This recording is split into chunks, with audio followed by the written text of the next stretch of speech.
2 साल हो गए नॉन स्टॉप लोगों की जाने गई। ये चीज शुरू की गई थी, इजराइल ने जो शुरू किया था ये चीज फिलिस्तीन के साथ। कई हजारों बच्चों की जान गई, कई हजारों लोगों की जान गई, जर्नलिस्ट, डॉक्टर्स, एडवोकेट्स, हर किसी की वहां पर जान गई। ये शुरू तो इजराइल ने किया था, मगर आज हमको देखते देखते 2 साल हो गए हैं। पर एक्चुअली में देखा जाए तो ये ऑपरेशन काफी सालों का है, सालों साल से ये हो रहा है, मगर 2 साल से नॉन स्टॉप हमेशा होता था, रुक जाता था, होता था, रुक जाता था। इस बार इस चीज को पूरे 2 साल हो गए हैं। हमने आज ये साइलेंट एक मैसेज, एक प्रोटेस्ट आप इसको बोलेंगे, कि इतने सारे मासूम बच्चों की जान गई है। वो अच्छी अच्छी फैमिलीज से बिलोंग करते थे। ऐसे नहीं है कि रास्ते पे बच्चे चल रहे थे उनकी जाने गए, अच्छे अच्छे घरों के फैमिलीज, पूरी पूरी फैमिली उजड़ गई। तो हमको ये बोलना है कि वॉर के नाम पे जो पूरी पावर है ना, वर्ल्ड पावर जो है वो वर्ल्ड वॉर के नाम पर बेगुनाह लोगों की, बच्चों की जान ली जा रही है। लोग हंगर और थर्स्ट से मर रहे हैं, खाने को नहीं है लोगों को, पानी पीने को नहीं है लोगों को। तो हमारा आज हमने ये मैसेज, हम क्या कर सकते हैं, कैसे हेल्प कर सकते हो लोगों को? कम से कम एक नेशनल, एक इंटरनेशनल मैसेज तो दे सकते हैं खामोश रह करके, कि इजराइल ने जो ये फसाद चालू किया, आज ईरान पे हमला, वहां पर भी लोगों की जाने जा रही है। तो ये जो एक खून का जो हमको एक सिलसिला देखने को मिल रहा है पिछले 2 सालों से, इनको हम अपनी तरफ से कैसे हेल्प कर सकते हैं? इनके पूरे प्रोडक्ट्स को बॉयकॉट करो कंप्लीटली। आप अपनी अपनी रिसर्च कीजिए, इनके जो जो प्रोडक्ट्स है उसको कंप्लीट बॉयकॉट कीजिए। हमको तो मीडिया के माध्यम से बहुत कम देखने को मिल रहा है, क्योंकि बहुत हद तक के चीजें नहीं दिखाई जा रही है। हमको स्टॉप लगाया जा रहा है। जो भी उस ताल्लुकात की वीडियोस बनाते हैं या वहां की सच्चाई दिखाने की कोशिश करते हैं, उनके अकाउंट्स ब्लॉक कर दिए जाते हैं, उनकी आगे रीच नहीं बढ़ पाती है। मगर हमको पता होना चाहिए कि सिचुएशन इज वर्स्ट, एंड पूरी दुनिया को now it's high time that the world need piece का पैगाम हम चाहते हैं कि पूरी दुनिया में लोग सुने, जाने, और इनके प्रोडक्ट्स को एकदम डाई हार्डली बैन किया जाए। कंप्लीटली बैन करो। हम अपनी तरफ से क्या कर सकते हैं? यही हेल्प कर सकते हैं।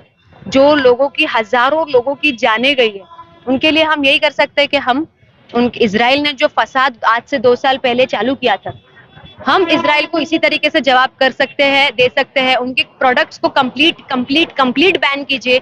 और this is the message that I want to give from this platform, के don't kill innocent people, innocent children in the name of war के नाम पे बेगुनाहों को आप मत मारिए, क्योंकि दिस इज ऑल, ये पूरा पावर जेनरेटेड वॉर है। This is a war of power, है ना। आप पहले लोगों की जमीन हथियाओगे, उनके घर हथियाओगे, फिर आप उनको, उनके पूरे खानदान, उनकी नस्ल को खत्म कर दोगे।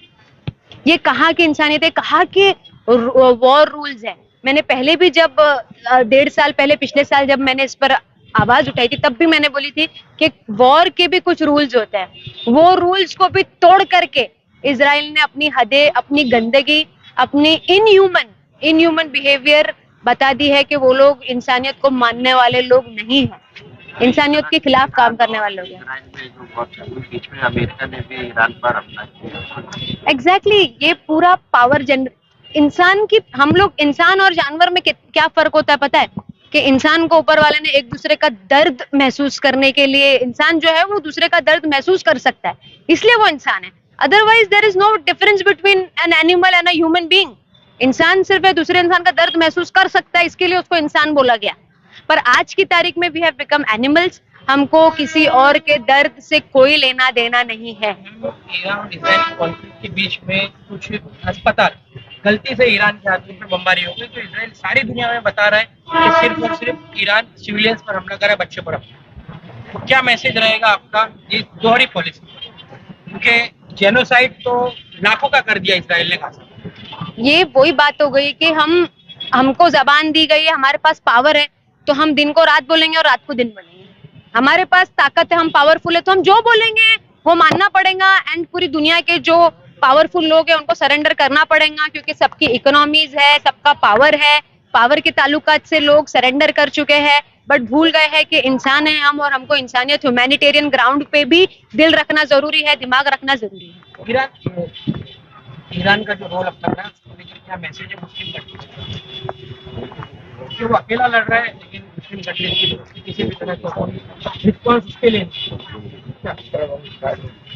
मजलूम के लिए ये तो ताज्जुब की बात तो यही है कि जितनी भी अरब कंट्रीज है उन्होंने इतना प्रोमिनेंटली आकर के आवाज नहीं उठाई, अभी भी वो नहीं आवाज उठा रहे, अभी भी वक्त है। If they can support and take, if they can support the victims, और विक्टिम्स के लिए वो लोग हेल्प करें और सपोर्ट करें, that is the need of an hour, और सारी अरब कंट्रीज को ये करना चाहिए। बट अभी जैसे मैंने आपको बोला कि इंसान ह्यूमैनिटेरियन ग्राउंड को हम भूल चुके हैं। We are losing that essence of human kind.